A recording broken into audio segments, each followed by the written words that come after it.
All right, you guys, it is time to make another video. I have a ton of schoolwork that I should be doing, and I'm very stressed about it. So here I am. This is how we cope. All right, after waiting for quite a while for the UFC to announce, or I guess Dana White to announce the hopeful White House card, we got Yuri versus Carlos Ulberg for the main event. Before we get into the White House, because there's going to be some not very kind words. We're going to talk about UFC 327.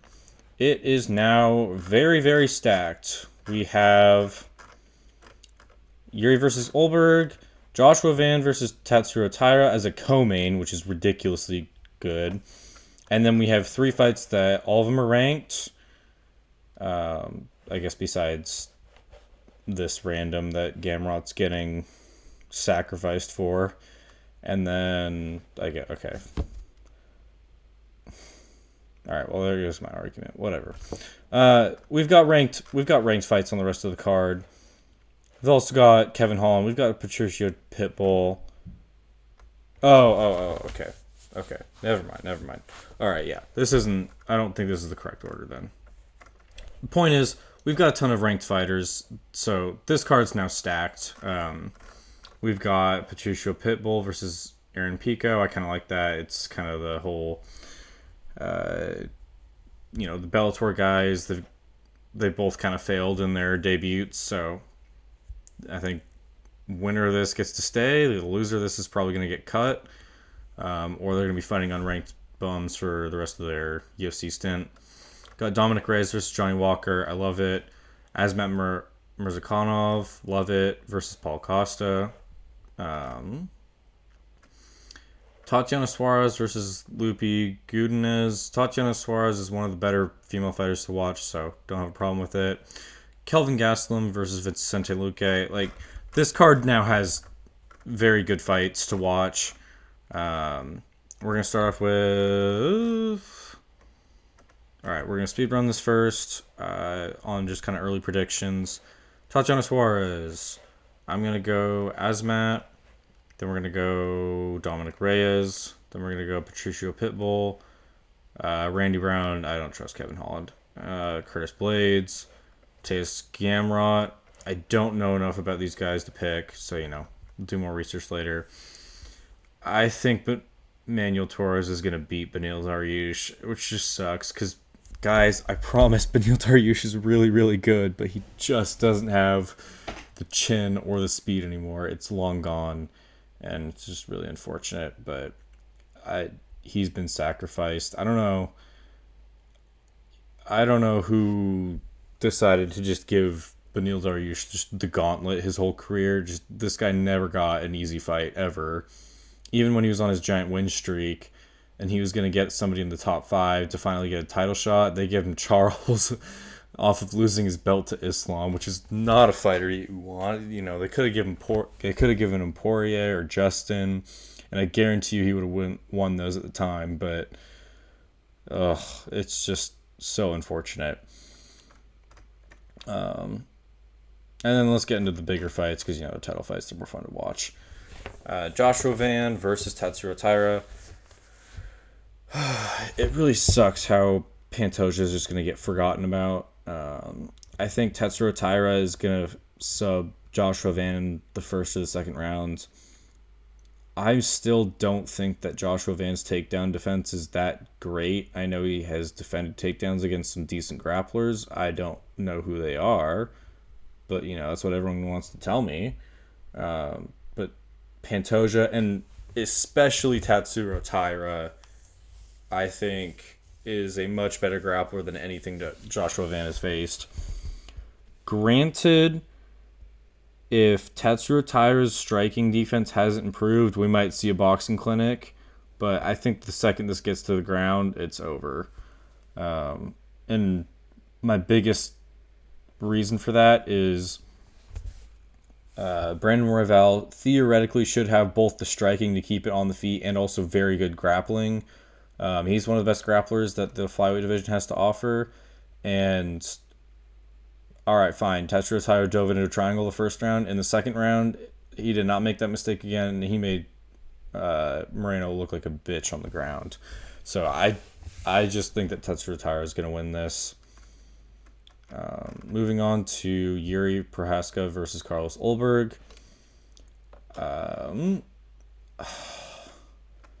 I do think that Yuri wins this, but I'm also very biased for Yuri, and I'm a little bit nervous. If this was before the Dominic Reyes fight, I'd comfortably pick Yuri. Wouldn't even really think about it. I'd be like, yeah, Yuri's getting the belt back. But now that I've seen Ulberg knock someone out that is really good, Dominic Reyes is really good, I am nervous that he does in fact have the power to put Yuri down. Yuri had an amazing fight with Khalil Roundtree, and so far he's proven that his chin is impenetrable outside of Perieria. But I mean, he's getting older. I don't know about this one. I don't want to pick Carlos Ulberg. I want to pick Yuri. I'm going to pick Yuri. I do think that he'll win.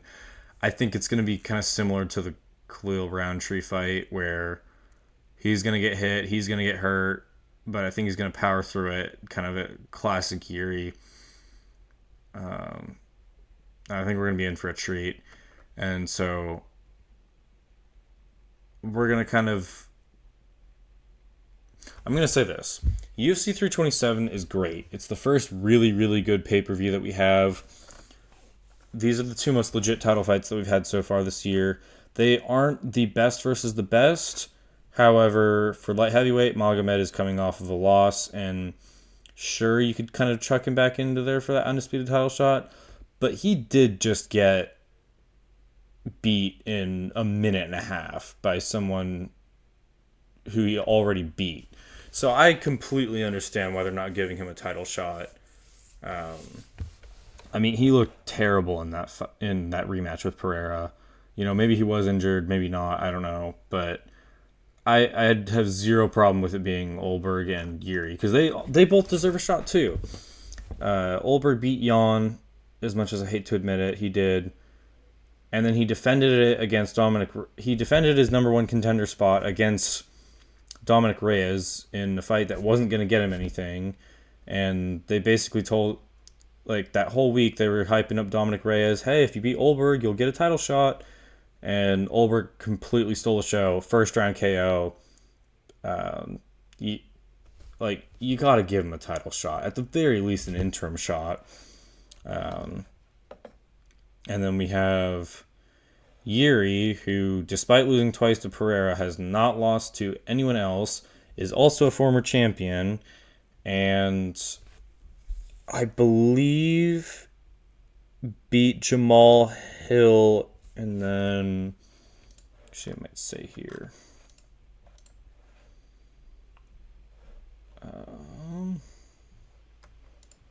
UFI history. Yes, okay. He did beat Jamal Hill, and then he beat Roundtree.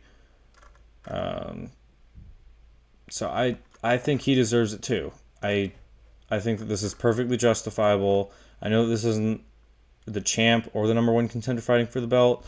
These are the next best guys, and considering the circumstances, this is a fine fight. Now,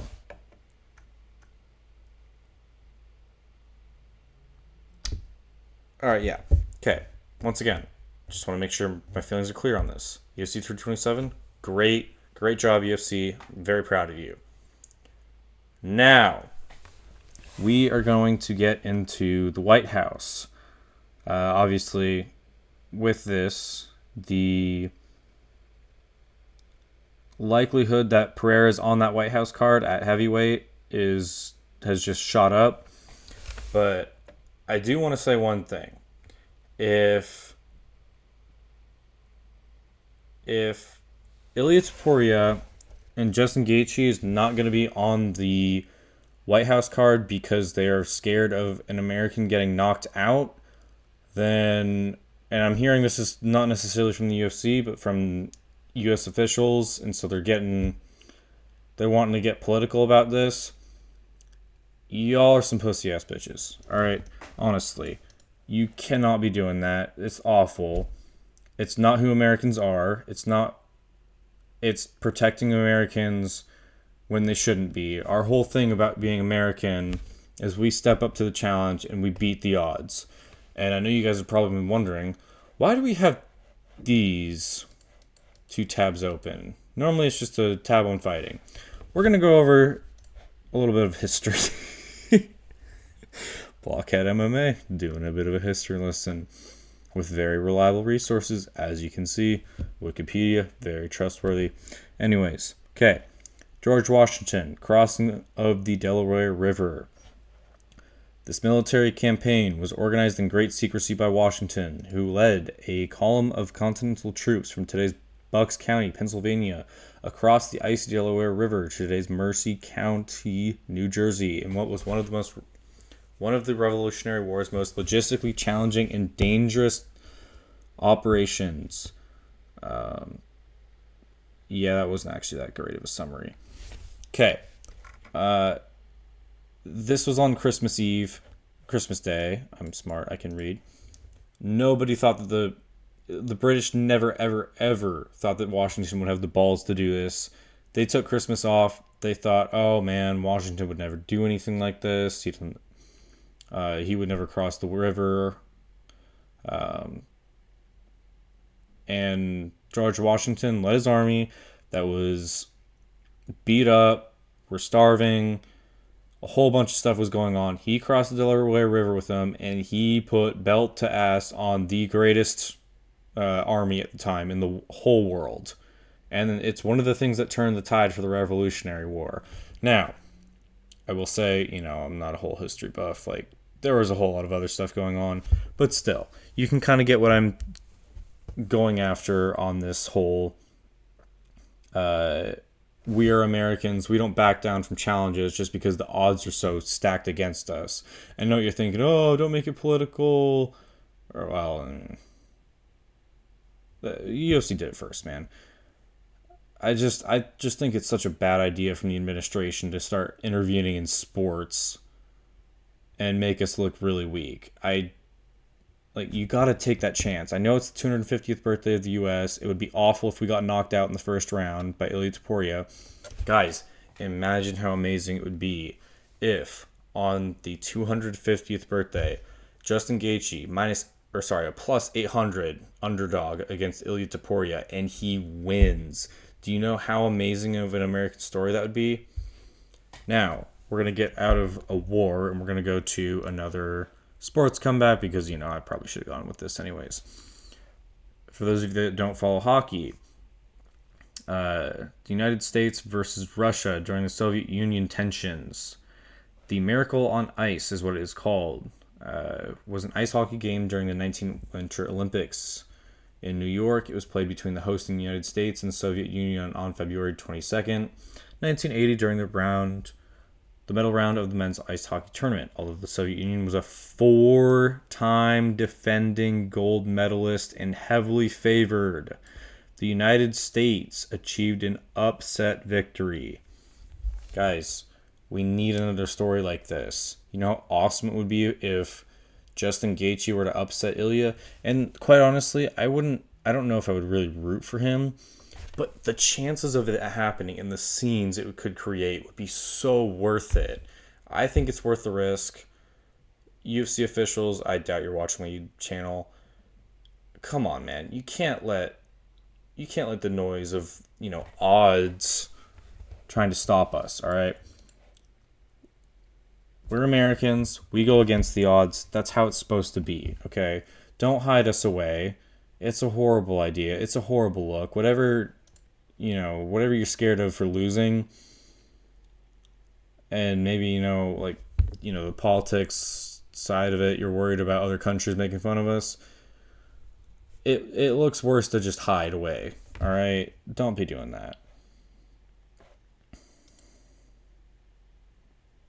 This is a good card, though.